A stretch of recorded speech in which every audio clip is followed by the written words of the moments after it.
Now guys, pag-usapan lang natin ang breaking news na exclusive nga naman guys na pinag-uusapan ng mga Katden fans at mga netizens. Catherine Bernardo nireklamong di sinuportaan si Alden sa kanyang kaarawan. Grabe nga naman kasi guys ang mga Dilulo fans, no? At mga netizens kung ano-anong ganap ang inahanap nila kay Catherine Bernardo. Kung binati nga ba talaga guys ni Catherine Bernardo si Alden Richard. Kaya nga naman guys, nagrereklamo nga naman sila sa kanilang fans na si Catherine Bernardo kung bakit nga naman pinabayaan niya lang si Alden Richard. Pero hindi naman guys sang-ayon ang balita patungkol umano na inirereklamo ng mga Dilulo fans si Catherine Bernardo nang dahil lamang sa kaarawan ni Alden Richard. Nagpapatuloy pa rin guys ang issue at intriga na nag-iinit umano sa mga Dilulo fans kung bakit nga naman kasi walang ganap na spotted na nasilayan na binati umano ni Catherine Bernardo si Alden Richard at walang ganap na napansin ang mga Dilulo fans kung merong regalo si Catherine Bernardo kay Alden Richard. Siyempre guys, matitinik kasi ang mga matatalas ang mata.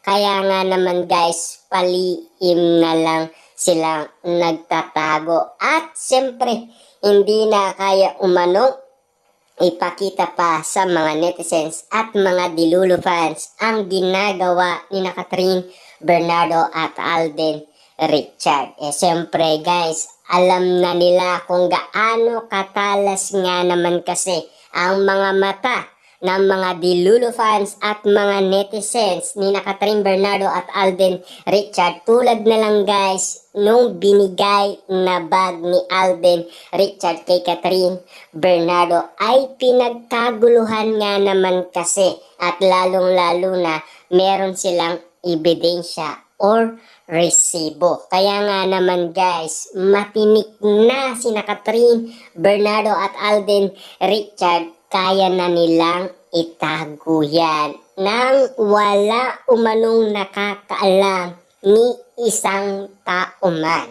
Pero alam naman natin guys na nagchat-chat sila sa isa't isa at nakapollow naman sila sa isa't isa. Para sa atin, sapat na yon. Para sa atin, nakakakilig na yon. Para sa atin, importante na yon. Dahil ang ating idolo ay nakapollow sila sa isa't isa at naglalike sila sa isa't isa kada post nila.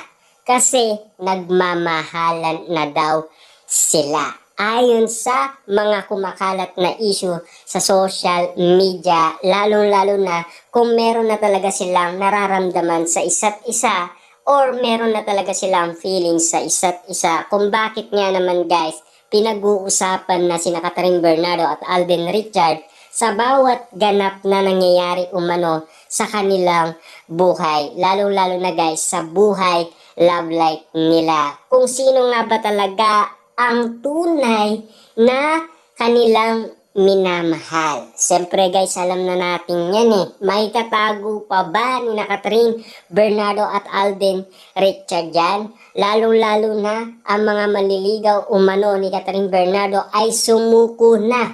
Yun dalawa pa lang. Pero yung mayor na si Mark ay wala pa tayong balita na sumuko na siya. Wala pang impormasyon galing kay Ogie Diaz na talagang sumuko na si Mayor Mark sa panliligaw niya kay Catherine Bernardo. Pero tinatanong naman ni Ogie Diaz si Mayor Mark ay wala pa rin siyang komento umano sa kanyang panliligaw kay Catherine Bernardo. Pero si Alden Richard kasi ay pasado na sa pamilyang Bernardo. Siyempre guys, meron ng panalo eh. 'Di ba? Kasi tanggap na siya ng pamilyang Bernardo at lalong-lalo na pinakilala na ni Catherine Bernardo ng personal si Alden Richard sa kanyang pamilya. At lalo na guys sa buong pamilya or buong angkan Bernardo.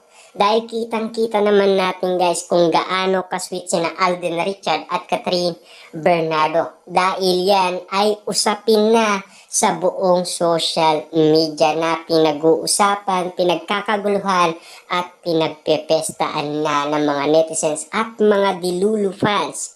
Grabe nga naman kasi guys ang reklamo nila at lalong-lalo na guys, grabe yung reklamo nila kay Kuya sa isang netizens na naispatan na nakasama ni Alden Richard sa airport kung sino nga ba talaga ang kasama ni Alden Richard. Lalo-lalo na kasi guys sa sinasabi ni Kuya na secret muna daw ang kasama ni Alden Richard. Blind item nga naman kasi guys, kaya nga naman pinagkaguluhan ng mga Delulu fans. Grabe kasi dahil walang ayuda na galing umano kina Catherine Bernardo at Alden Richard. Kaya nga naman guys, sobra ang kabaliwan nila dahil kailangan kasi nilang masilayan sina Catherine Bernardo at Alden Richard. Kaya nga naman guys, mabilis-bilis ang kanilang mga request kina Catherine Bernardo at Alden Richard na sana magpakasal na sila. Maraming beses nga naman yan guys, ni-request ng mga Katden fans. Kaso nga lang guys, hindi nga naman sila nagmamadali. Kasi may tamang panahon para sa kanilang pagpapakasal. Kasi naka-schedule na kasi yan at lalong-lalo na meron na silang binatawan na edad kung kailan nga naman sila magpapakasal. Lalo-lalo na guys, Alden Richard, 35 years old, siya ay magpapakasal na daw. At Catherine Bernardo, 34 years old, magpapakasal na daw siya.